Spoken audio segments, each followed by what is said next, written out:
Already operations چل رہے ہیں، انٹیلیجنس بیسڈ آپریشنز چل رہے ہیں، کارروائیاں چل رہی ہیں۔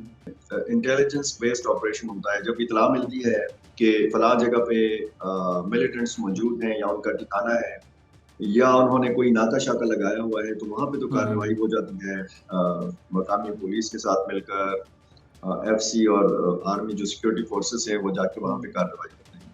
پھر اس میں جھڑپیں بھی ہوتی ہیں، وہاں پہ مقابلہ ہوتا ہے، ظاہر ہے کہ دوسری طرف سے بھی اپنا ڈیفینس کیا جاتا ہے اور اس میں پھر جانی نقصان بھی ہوتا ہے۔ اور انہی ڈرون حملوں کے نتیجے میں آپ نے دیکھا کہ ٹی ٹی پی کی جو ایک مرکزی قیادت تھی اس کو نشانہ بنایا گیا۔ آپ حکیم اللہ محسود کو دیکھ لیں، آپ بیت اللہ محسود کو دیکھ لیں، آپ کمانڈر نیک محمد کو دیکھ لیں، آپ ملا نذیر کو دیکھ لیں، کتنے نام میں آپ کو بتا سکتا ہوں کہ جو ڈرون حملوں کا نشانہ بنے۔ اب جیسے 16 ملیٹنٹس کے بارے میں بتایا گیا تھا کہ کے اوپر انہوں نے حملہ کیا اور بتایا گیا کہ جی ابتدا میں 2 خودکش حملہ آوروں نے خود کو اڑا دیا۔ یہ اصل میں 16 کے 16 ہی خودکش حملہ آور، یہ حملہ آور جب آ رہے تھے 16 کی تعداد میں، تو یہ اسی نیت سے آئے تھے کہ انہوں نے واپس نہیں جانا زندہ۔ تو کسی نے بارود اپنے جسم کے ساتھ باندھا ہوا ہے یا نہیں باندھا، کسی نے خودکش جیکٹ پہنی ہوئی ہے یا نہیں پہنی، خودکش حملہ آور یہ سارے کے سارے ہی ہیں۔ السلام علیکم ناظرین، محمد قذافی مظفر حاضر ہیں نئے دور کے پلیٹ فارم سے۔ ناظرین ہمارے ساتھ موجود ہیں فدا عدیل صاحب، جو بڑی گہری نظر رکھتے ہیں کے پی کے، بلوچستان، ان سب علاقوں میں۔ ان سے ہم پوچھیں گے کہ وہاں کی کیا صورتحال ہے، بڑی وہاں تیزی آئی ہوئی ہے، کچھ لوگ ابھی جس طرح مہارنگ بلوچ کو بھی وہاں سے ابھی اٹھا لیا تھا، کل کی بات ہے، گرفتار کر لیا تھا، کچھ اس طرح کی چیزیں چل رہی ہیں۔ السلام علیکم فدا بھائی، کیا حال ہے آپ کے؟ وعلیکم السلام جی، بہت شکریہ قذافی۔ ٹی ٹی پی بھی اگریسو موڈ میں، پی ایل اے بھی اگریسو موڈ میں، ادھر سے پھر سٹیٹ جو پاکستانی سٹیٹ ہے وہ بھی چاہ رہے ہیں کہ ہمیں کچھ ٹائم دیا جائے اور ہمیں آپریشن کرنے کی اجازت دی جائے تاکہ ہم ان سب کو ڈسمینٹل کر سکیں۔ دیکھیں، آپریشن کرنے کی اجازت جو ہے نا، یہ بڑا عجیب لفظ آپ نے اجازت کا استعمال کیا ہے۔ یہاں پہ اجازت کس سے اجازت؟ یہاں پہ تو آلریڈی آپریشنز چل رہے ہیں، انٹیلیجنس بیسڈ آپریشنز چل رہے ہیں، کارروائیاں چل رہی ہیں، اور یہی کہنا ہے خیبر پختونخوا حکومت کا یا وزیر اعلیٰ علی امین گنڈاپور کا۔ اصل میں یہ جو آپریشن کی آپ نے بات کی ہے، تو لوگ ماضی کے جو 20-21 آپریشنز ہوئے ہیں ان کا جو نتیجہ ہے یا جو ان کے نتائج ہیں، یہ لوگ معلوم کرنا چاہ رہے ہیں کہ ان آپریشنز کے نتیجے کیا برآمد ہوئے۔ جو بڑے آپریشن ہوئے، آپریشن راہ راست ہوا، آپریشن راہ نجات ہوا، آپریشن رد الفساد آپ نے اس کا نام سنا ہوگا۔ تو اس قسم کے جو بڑے آپریشن ہیں، آپریشن ضرب عزم، اس کا نتیجہ کیا برآمد ہوا؟ ہر آپریشن کے بعد ہم نے یہ سنا کہ جی دہشت گردوں کی کمر توڑ دی گئی۔ تو یہ جو ٹوٹی کمر کے ساتھ آج جو پھر حملہ آور ہیں، تو لوگ تو پھر اس آپریشن کو، ان آپریشنز کو یاد کرتے ہیں کہ ان آپریشن کے نتیجے میں ان کو نقل مکانی کرنا پڑی، ان کو گھر بار چھوڑنا پڑا، ان کو اپنا کاروبار چھوڑنا پڑا۔ اچھا سر، اب آپ بتا رہے تھے کہ آپریشن جاری ہیں، کس قسم کے آپریشن، ٹارگیٹنگ آپریشن کس طرح کیے جاتے ہیں، کس طرح یہ آپ جس طرح بتا رہے ہیں کہ جاری ہیں؟ دیکھیں، ایک تو کارروائیاں ہوتی ہیں، انٹیلیجنس بیسڈ آپریشن ہوتا ہے جب اطلاع ملتی ہے کہ فلاں جگہ پہ ملیٹنٹس موجود ہیں یا ان کا ٹھکانہ ہے یا انہوں نے کوئی ناکہ شاکہ لگایا ہوا ہے، تو وہاں پہ تو کارروائی ہو جاتی ہے مقامی پولیس کے ساتھ مل کر، ایف سی اور آرمی جو سیکورٹی فورسز ہیں وہ جا کے وہاں پہ کارروائی کرتے ہیں۔ پھر اس میں جھڑپیں بھی ہوتی ہیں، وہاں پہ مقابلہ ہوتا ہے، ظاہر ہے کہ دوسری طرف سے بھی اپنا ڈیفینس کیا جاتا ہے اور اس میں پھر جانی نقصان بھی ہوتا ہے۔ ایک ہے ٹارگیٹڈ آپریشن، یہ جو ہے ٹارگیٹڈ آپریشن جو ہے اسی کو کہتے ہیں جو انٹیلیجنس بیسڈ آپریشن ہوتا ہے۔ دوسرا یہ ہے کہ کارروائی جاری ہے، اس پہ حملہ ہوتا ہے، مختلف گروپس کی طرف سے حملہ ہوتا ہے، یا کسی چوکی کے اوپر، پولیس چوکی کے اوپر، یا کسی آرمی پوسٹ کے اوپر، چیک پوسٹ کے اوپر، یا ایسی جگہ پہ حملہ ہو جاتا ہے کہ جہاں پہ سیکورٹی فورسز کے لوگ جو ہیں یہ قیام پذیر ہوتے ہیں، جہاں پہ ان کا کیمپ ہوتا ہے۔ تو پھر ظاہر ہے کہ ڈیفنس میں سیکورٹی فورسز کی طرف سے کارروائی ہوتی ہے۔ تو ایسے علاقے خیبر پختونخوا میں موجود ہیں، بلوچستان میں موجود ہیں، کہ جہاں پر ملیٹنٹس کی موجودگی ہے، لیکن یہ ملیٹنٹس کے بارے میں بتایا جاتا ہے کہ ان کی تعداد بہت محدود ہے، کافی کم تعداد میں یہ ہیں، لیکن یہ ہے کہ یہ عام آبادیوں میں بھی گھسے ہوئے ہیں۔ ایسا نہیں ہے کہ یہ صرف پہاڑوں میں رہتے ہیں، جنگلوں میں رہتے ہیں، یہ عام آبادیوں میں بھی رہتے ہیں. اور آپ نے یہ دیکھا ہوگا کچھ واقعات ایسے ہوئے ہیں کہ جب بھی کسی پولیس پوسٹ کے اوپر، پولیس تھانے کے اوپر حملہ ہوتا ہے تو عام لوگ بھی باہر نکل آتے ہیں. ہوگا کہ جو ان کے گھروں میں اسلحہ ہے، پستول ہے، بندوق ہے، تو وہ پھر مزاحمت بھی کرتے ہیں.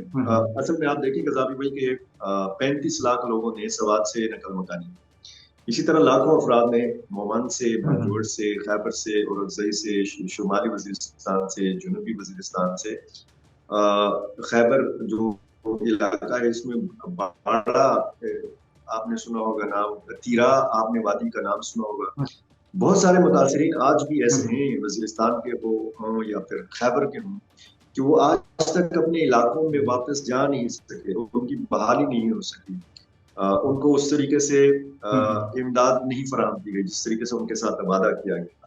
تو لوگ نقل مکانی کا جو ایک سختی ہوتی ہے، جو پریشانی ہوتی ہے، وہ سہ چکے ہیں. وہ ان ساری چیزوں کے عینی شاہد ہیں.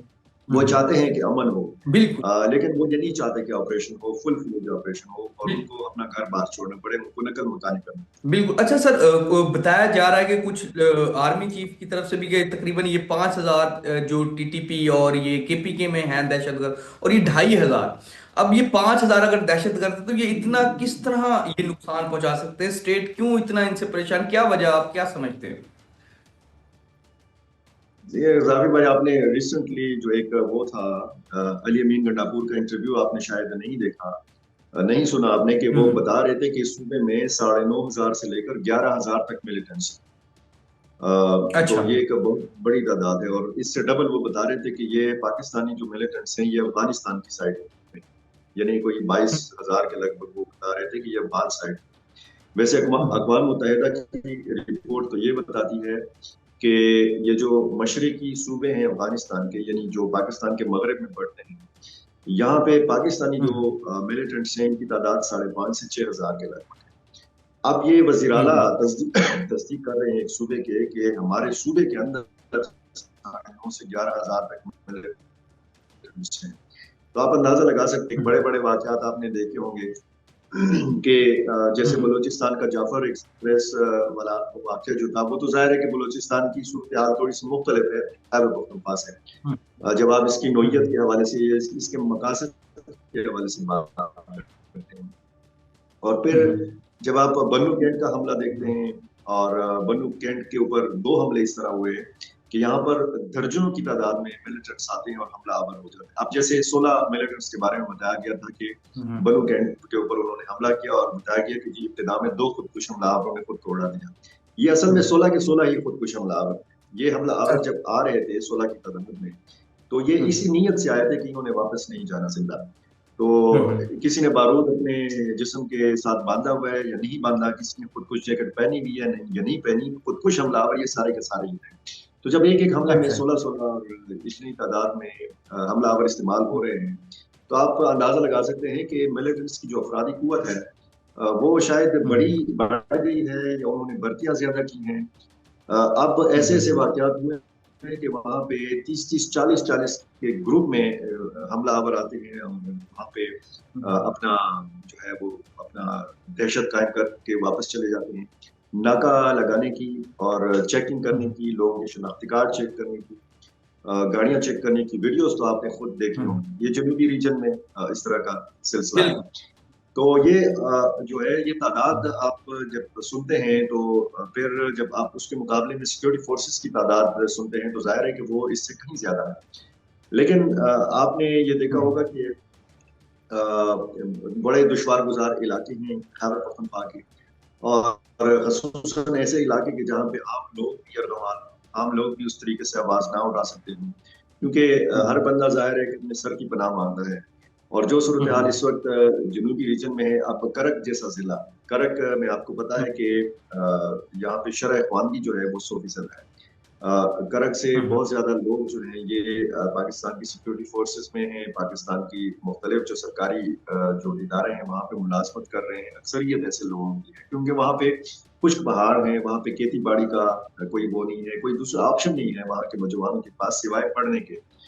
تو ایسے ضلع میں بھی کہ جہاں پہ ماضی میں جب شدت پسندی کی لہریں آئی ہیں تو وہاں پہ اس قسم کے واقعات اتنے زیادہ نہیں ہوئے، وہاں پر بھی اس طرح کی صورتحال ہے۔ اب حال ہی میں ایک ویڈیو انہوں نے جاری کی ہے، وہ بتا رہے ہیں، کرک کا دعویٰ کر رہے ہیں کہ جی ہم کرک سے ہیں، اور کرک کے لوگوں کو بتا رہے ہیں کہ جی آپ ہمارے خلاف اسلحہ نہ اٹھائیں، کیونکہ ایسے واقعات میں ہم نے دیکھا ہے کہ پھر لوگ اٹھ کھڑے ہوتے ہیں، لوگ احتجاج بھی کرتے ہیں، لوگ امن کا نعرہ بھی لگاتے ہیں، لوگ ان ملیٹنٹس کے خلاف نعرہ بازی بھی کرتے ہیں۔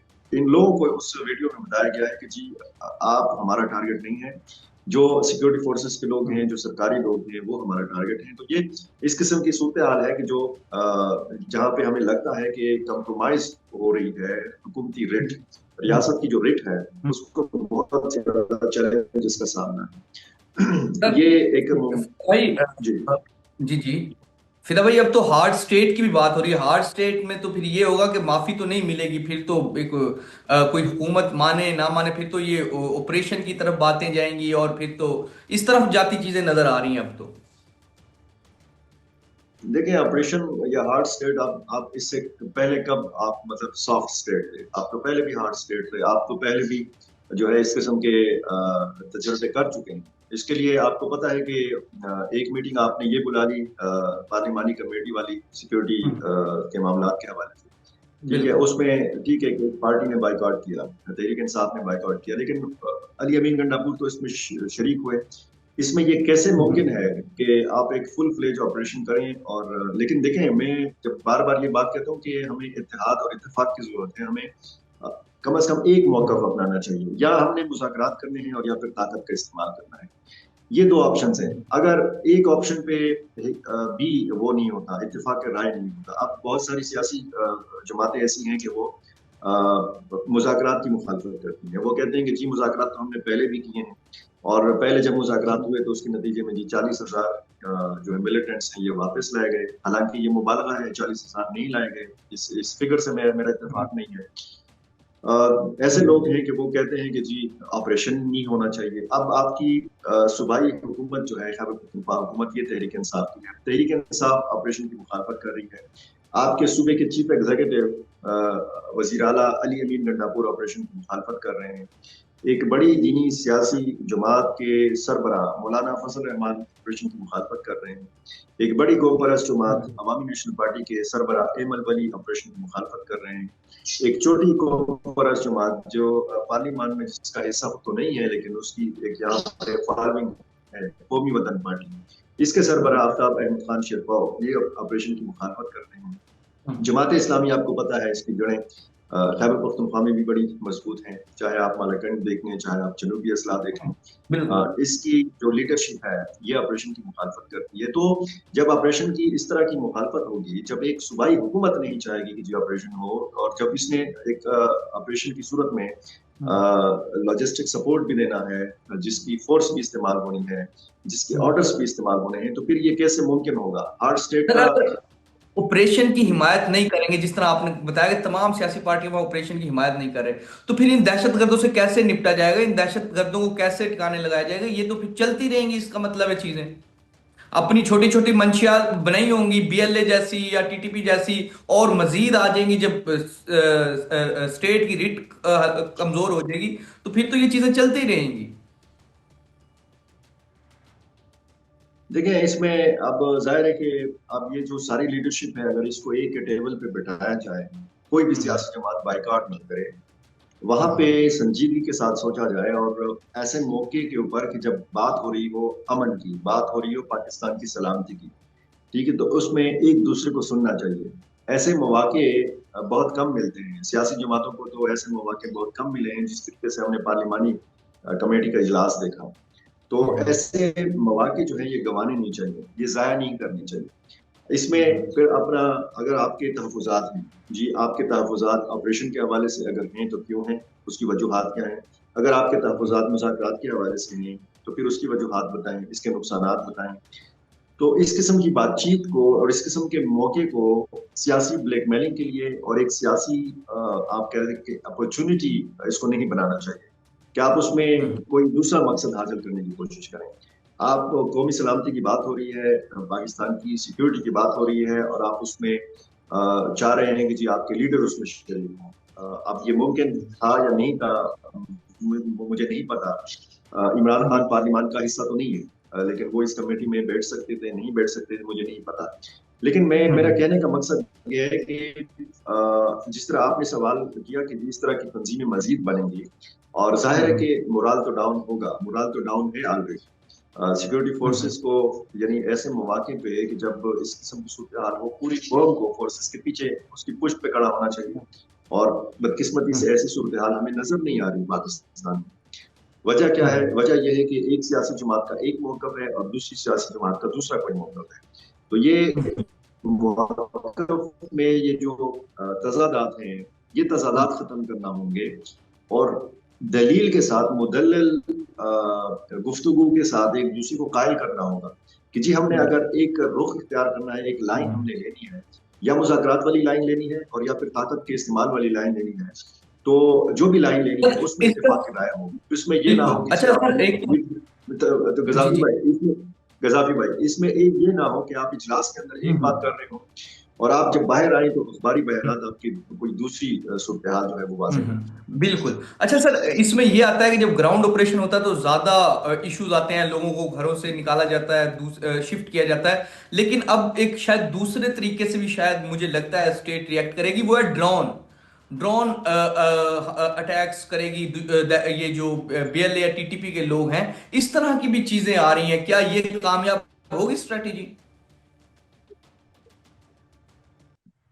دیکھیں، یہ پہلے جب امریکہ کے ڈرون طیارے استعمال ہوتے تھے اور یہ استعمال ہوئے ہیں آپ کے قبائلی علاقے میں ہوئے ہیں، بلوچستان میں، خیبر پختونخوا میں ہوئے ہیں، اور انہی ڈرون حملوں کے نتیجے میں آپ نے دیکھا کہ ٹی ٹی پی کی جو ایک مرکزی قیادت تھی اس کو نشانہ بنایا گیا. آپ حکیم اللہ محسود کو دیکھ لیں، آپ بیت اللہ محسود کو دیکھ لیں، آپ کمانڈر نیک محمد کو دیکھ لیں، آپ ملا نذیر کو دیکھ لیں. کتنے نام میں آپ کو بتا سکتا ہوں کہ جو ڈرون حملوں کا نشانہ بنے. ڈرون ٹیکنالوجی جو ہے وہ ظاہر ہے کہ ایک مؤثر ٹیکنالوجی تو ہے، اور اسی وجہ سے یعنی ان کے پاس ملیٹنٹس کے پاس اس ٹیکنالوجی کا توڑ بھی نہیں، کیونکہ یہ ٹیکنالوجی ان کے پاس نہیں. ڈرون کیمرہ ان کے پاس ہو سکتا ہے، نگرانی کے لیے وہ ڈرون کیمرے کا استعمال کر سکتے ہیں، لیکن ڈرون طیارے وہ طیارے کہ جہاں سے بم پھینکا جاتا ہے، جہاں سے نشانہ بنایا جاتا ہے، یہ ٹیکنالوجی نہیں ہے ملیٹنٹس کے پاس. تو یہ ایک جو بنیادی جو اس میں کردار ہے وہ انٹیلیجنس کا ہے. ہمارا اب تک جتنا نقصان ہوا ہے اس میں میرا خیال ہے کہ ہمارا جو انٹیلیجنس فیلئر ہے وہ جو ہے وہ کام آ جاتا ہے ان ملیٹنٹس کے، اور وہ پھر کامیاب ہو جاتے ہیں اپنے بڑے حملوں میں. اگر انٹیلیجنس کا نظام ہمارا درست ہو، اگر اس کو مضبوط بنایا جائے، تو پھر ظاہر ہے کہ کوئی ایسی چیز نہیں ہے، کوئی ایسا سپیس ان کو نہیں ملے گا، کوئی ایسا خلا ان کو نہیں ملے گا کہ وہ استعمال کر کے وہ گھس سکیں اور پھر وہ اتنا بڑا حملہ کر سکیں. اچھا، یہ Afghan Taliban T T P کو بڑا سپورٹ کر رہے ہیں، جس طرح زلمے خلیلزاد بھی وہاں پر کل آئے، اس سب کو آپ کیسے دیکھ رہے ہیں؟ دیکھیں، پہلے یہ کہا جاتا تھا کہ جی افغان سرزمین جو ہے وہ پاکستان کے خلاف استعمال ہو رہی ہے، اور ٹی ٹی پی سمیت مختلف جو تنظیموں کے لوگ ہیں وہ وہاں پہ جا کے بیٹھ کے پلاننگ کرتے ہیں اور پھر پاکستان میں آ کے حملے کرتے ہیں. اس کے بعد ایک دوسرا مرحلہ ہم یہ دیکھتے ہیں کہ یہاں پر جب حملے ہوتے ہیں تو پھر ان میں کہا جاتا ہے کہ جی فلاں حملے میں اتنے افغان شہری ملوث نکلے. بنو کینٹ کا جو حملہ ہے اس میں 6 افغان باشندوں کے حوالے سے بتایا گیا کہ یہ ان حملہ آوروں میں شامل تھے. پھر اب اگلا جو ایک نیکسٹ لیول ہم ایک چیز دیکھتے ہیں وہ یہ دیکھتے ہیں کہ اقوام متحدہ میں جو پاکستان کے مستقل مندوب ہیں منیر اکرم، ایک تو انہوں نے استعمال کیا لفظ سرپرستی کا کہ افغان طالبان جو ہیں یہ ٹی ٹی پی کی سرپرستی کر رہے ہیں. اس کے بعد وزیر دفاع خواجہ آصف نے یہی لفظ استعمال کیا کہ جی افغان حکومت ٹی ٹی پی کی سرپرستی کر رہی ہے. پھر اس کے بعد آپ کے نائب وزیر اعظم اور وزیر خارجہ اسحاق ڈار نے کہا کہ افغان طالبان جو ہیں یہ ٹی ٹی پی کی پشت پناہی کر رہے ہیں. تو یہ سرپرستی اور پشت پناہی یعنی وہ یہ تو ابھی مطلب میرا خیال ہے کہ اگلا سٹیپ جو ہے وہ یہ ہوگا کہ یہ جو حملے ہو رہے ہیں براہ راست ان میں افغان طالبان ملوث ہیں. لیکن افغان طالبان اور پاکستانی طالبان اور افغان طالبان جو ہیں ان کا بڑا دیرینہ ایک دوسرے کے ساتھ تعلق ہے. ان دونوں تنظیموں نے یا باقی تنظیموں نے بیعت کیا ہوا ہے شیخ ہبت اللہ اخونزادہ کے ہاتھ پہ، ٹھیک ہے. میرے نزدیک سب سے بڑا حل یہ ہے کہ پاکستانی وفد یا صوبائی حکومت کا اگر جاتا ہے یا وفاقی حکومت کا پورے پاکستان کے لیول پر اگر جاتا ہے تو اس کو ہوں کابل نہیں جانا چاہیے، اس کو سیدھا قندھار جانا چاہیے۔ وہاں پہ ہوں شیخ عبد اللہ خنزادہ کے دفتر کے سامنے ان کو دھرنا دینا چاہیے۔ وہ کہ ہوں دھرنے کی چیز سے، اس چیز سے افغان لوگ واقف نہیں ہیں، لیکن وہاں پہ ہوں ان کو بیٹھ جانا چاہیے۔ بھائی شیخ صاحب، آپ ایک فرمان جاری کریں، اگر آپ بہت سارے اسلامی احکامات کے حوالے سے مختلف فرمان جاری کرتے ہیں افغانستان کے لیے، تو اپنے پڑوسی ملک کے لیے بھی ایک فرمان جاری کریں کہ جی، ہوں جب افغانستان میں غیر ملکی افواج موجود تھی، جب یہاں پہ امریکہ موجود تھا، جب یہاں پہ نیٹو فورسز موجود تھی، تو یہاں پر جو ہم لڑ رہے تھے وہ جہاد تھا۔ ہوں پاکستان میں چونکہ غیر ملکی فوج موجود نہیں ہے، پاکستان کی اپنی فوج مسلمان فوج ہے، پاکستان ایک مسلم کنٹری ہے، تو یہاں پہ خودکش حملے کرنا، یہاں پہ اس طرح کی کارروائیاں کرنا یہ حرام ہے۔ یہ ایک فرمان جو ہے نا بہت زیادہ مسائل جو ہے ختم کر سکتا ہے پاکستان کے، لیکن وہ کیوں نہیں کر رہے؟ اس کی مجھے سمجھ نہیں آتی، یہ خاموشی کیوں ہے اور ان کی کیا مجبوریاں ہیں؟ پورے افغانستان کے اوپر کیا افغانستان کا، افغان حکومت کا، افغان طالبان کا کنٹرول نہیں ہے؟ کیا ہم پھر ہوں یہ سمجھ لیں کہ بہت سارے صوبے مشرقی ایسے ہیں کہ وہاں پر مکمل طور پر ان کی رٹ نہیں ہے، ان کی عملداری نہیں ہے؟ کیسے وہ حملہ آور ہوتے ہیں پاکستان پہ اور پھر ان کے لیے بھی مسئلہ کھڑا ہوا ہے؟ یہ ان کے لیے بھی مسئلہ ہے، یہ صرف پاکستان کا مسئلہ نہیں ہے، یہ خود ہوں افغان طالبان کے لیے بھی بہت بڑا چیلنج ہے کہ کیسے ان کی سرزمین کے اوپر جو ہے بار بار الزامات لگتے ہیں، کیسے ان کو یہ بتایا جاتا ہے، کیسے ان کو کہا جاتا ہے کہ جی آپ سرپرست ہیں TTP کے۔ اب دیکھیں، یہاں سے الزام لگایا جاتا ہے افغان سرزمین کے حوالے سے، اور وہاں سے الزام لگایا جاتا ہے پاکستانی سرزمین، کہتے ہیں کہ جی افغانستان کے خلاف استعمال ہو رہی ہے۔ یا آپ نے ہوں سنا ہوگا کہ جی مستونگ جو ہے بلوچستان کا علاقہ ہے، یہاں پہ کہتے ہیں کہ جی داعش کے ٹریننگ کیمپس ہیں، اور یہ داعش کے لوگ افغانستان جا کے وہاں پہ حملہ کرتے ہیں۔ تو یہ جو ہوں الزامات کا سلسلہ ہے یہ دونوں ملکوں کے لیے نقصان دہ ہے۔ صادق ہوں خان جو نمائندہ خصوصی برائے افغانستان ہیں، یہ دوسرا دن ہے افغانستان میں موجود ہیں، کابل پہنچ چکے ہیں، اور انہوں نے ایک بار پھر کوششوں کا آغاز کیا ہے۔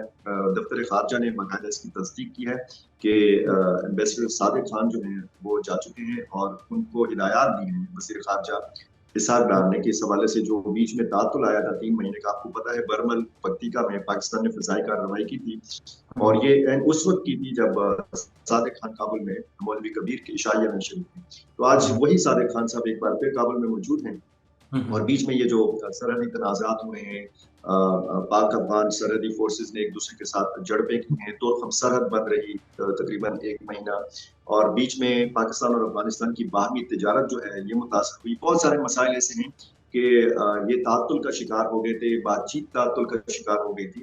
تو اب امید ہے کہ کوئی نہ کوئی اس کا جو ہے وہ حل نکل آئے گا۔ صادق خان کی جو کوششیں ہیں وہ پہلے بھی ہم نے دیکھا کہ پازیٹو ان کی کوششیں تھیں، اب دیکھنا یہ ہے کہ وہ کابل سے پاکستان کیا واپس لے کر آتے ہیں۔ بالکل جی۔ تو ناظرین، جس طرح فدا دل صاحب ہمارے ساتھ موجود تھے اور وہ بتا رہے تھے کہ ہمارے جو امبیسڈر کہہ لیں، ڈپلومیٹ کہہ لیں، صادق خان وہ افغانستان گئے ہیں، اور امید ہے کہ کوئی اچھی خبر لے کے وہ واپس آئیں گے اور یہ معاملات حل بھی ہوں گے دونوں ممالک کے۔ فی الحال کے لیے نئے دور سے معمر قذافی کو اور فدا دل کو اجازت دیجیے۔ خدا حافظ۔